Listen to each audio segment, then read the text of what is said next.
dirigeant élu par son pays, parce que je respecte tous les peuples et les pays. Et je pense que c'est très important. Maintenant, je suis obligé de constater qu'il y a sans doute eu 3 malentendus avec le président Bolsonaro. Je l'ai vu une première fois, il m'a dit la main sur le cœur, je vais tout faire pour la reforestation et l'engagement des accords de Paris pour pouvoir signer le Mercosur.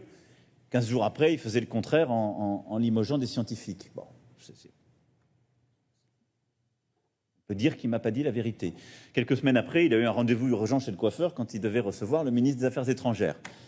Et puis, il se trouve qu'hier, il a considéré que c'était une bonne idée que son ministre, ça n'arrive jamais en France, qu'un ministre de la République insulte quelques dirigeants que ce soit pour faire des insultes à mon endroit, et lui qu'il tienne des propos extraordinairement irrespectueux à l'égard de mon épouse.